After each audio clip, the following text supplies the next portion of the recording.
नमस्कार। कभी सोचा है कि ट्रेन का टिकट बुक करने वाली कंपनी ज्यादा मजबूत है या फिर पटरियों पर डिजिटल सिग्नल दौड़ाने वाली?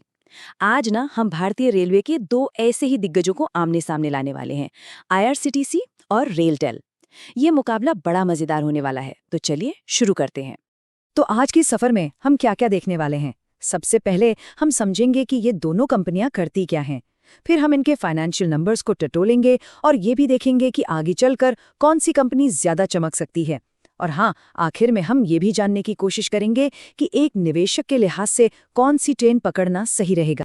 तो सबसे पहले चलिए इन दोनों के बीच का फर्क समझ लेते हैं। आसान भाषा में सोचें तो ये दोनों एक ही ट्रेन के दो अलग-अलग लेकिन बहुत जरूरी हिस्से हैं। एक वो जो सीधे सीधे हम जैसे यात्रियों से जुड़ा है, और दूसरा वो जो पर्दे के पीछे रहकर पूरी ट्रेन को एकदम स्मूथली चलाने में मदद करता है। तो असली बात यह है तो दोनों ही रेलवे का हिस्सा, लेकिन एक सीधे पैसेंजर से डील करता है यानी B2C, और दूसरा खुद रेलवे सिस्टम को अपनी सर्विसेज देता है यानी B2B। एक का काम है हम आप जैसे पैसेंजर्स को सुविधा देना और दूसरे का काम है रेलवे के पूरे इंफ्रास्ट्रक्चर को मजबूत बनाना। बहुत बड़ा फर्क है ये।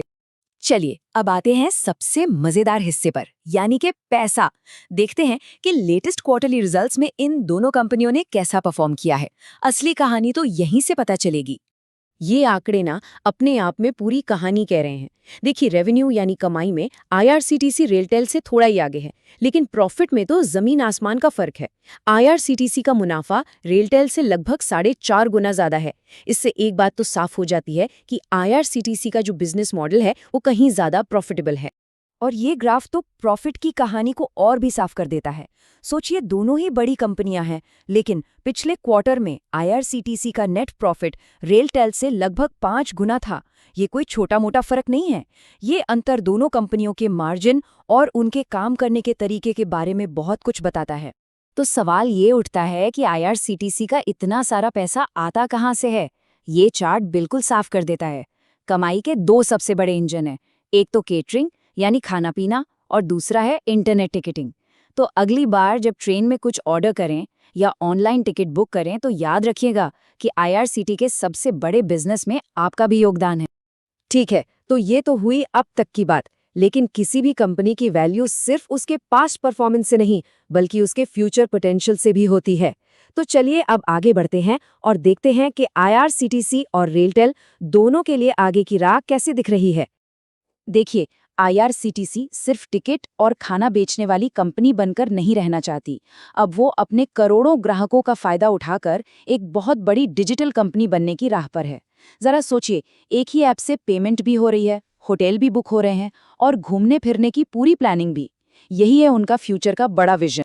वहीं दूसरी तरफ रेलटेल का भविष्य, वो सीधे सीधे भारतीय रेलवे के डिजिटल बनने के सफर से जुड़ा हुआ है। रेलवे का जो इतना बड़ा आधुनिकीकरण हो रहा है, रेलटेल उस पूरे प्रोजेक्ट का एक तरह से बैकबोन यानी रीढ़ की हड्डी है। वो खुद को इस कई साल चलने वाले प्रोजेक्ट के सबसे जरूरी पार्टनर के तौर पे देख रही है। अच्छा, अब तक तो सब अच्छा अच्छा लग रहा है, लेकिन हर कहानी के दो पहलू होते हैं। कोई भी इन्वेस्टमेंट की बात उसके फायदों और नुकसान दोनों को देखे बिना अधूरी है। तो चलिए अब इन दोनों कंपनियों के लिए क्या ग्रीन सिग्नल है और क्या रेड फ्लैग्स है, उन पर नजर डालते हैं। देखिए, किसी भी कंपनी में पैसा लगाने से पहले उसकी ऑडिटर रिपोर्ट जरूर देखनी चाहिए। ये बहुत जरूरी है। अब आईआरसीटी के मामले में ऑडिटर्स ने कुछ चल रहे कानूनी और टैक्स से जुड़े मामलों पर खास तौर पर ध्यान दिलाया है।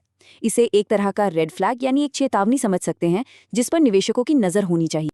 तो ये टेबल ना पूरी कहानी को एकदम संक्षेप में बता देती है।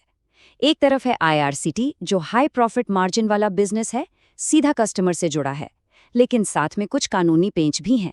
और दूसरी तरफ है रेलटेल, एक स्टेबल इंफ्रास्ट्रक्चर कंपनी, लेकिन इसके मार्जिन कम है और देनदारियां यानी लाइबिलिटीज बढ़ रही हैं। तो नंबर्स देख लिए, फ्यूचर प्लान्स भी समझ लिए और रिस्क पर भी बात हो गई। तो अब आखिर में सवाल ये उठता है कि कौन सी ट्रेन में सवार हुआ जाए। चलिए इसे अलग अलग तरह के निवेशकों के हिसाब से समझने की कोशिश करते हैं। और यहाँ एक बात साफ कर देना जरूरी है। सवाल ये नहीं है कि कौन सी कंपनी बेहतर है।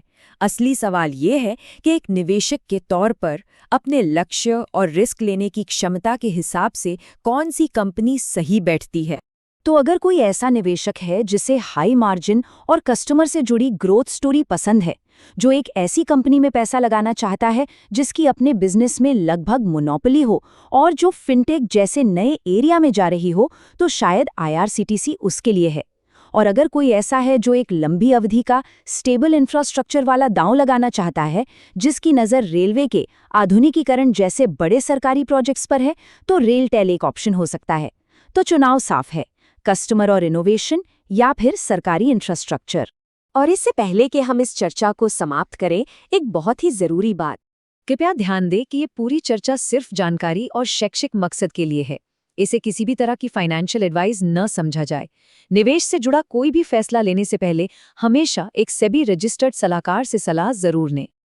आखिर में बात बस इतनी सी है कि इन दोनों में से किसी भी कंपनी में निवेश करना एक तरह से भारतीय रेलवे के भविष्य पर दांव लगाना है। और ये हमें एक बहुत बड़े सवाल पर लाकर छोड़ देता है कि भारत के भविष्य के लिए ज्यादा जरूरी क्या है, यात्रियों का अनुभव या फिर वो डिजिटल पटरियां जिन पर देश की तरक्की दौड़ेगी। इस पर सोचिएगा जरूर। शुक्रिया।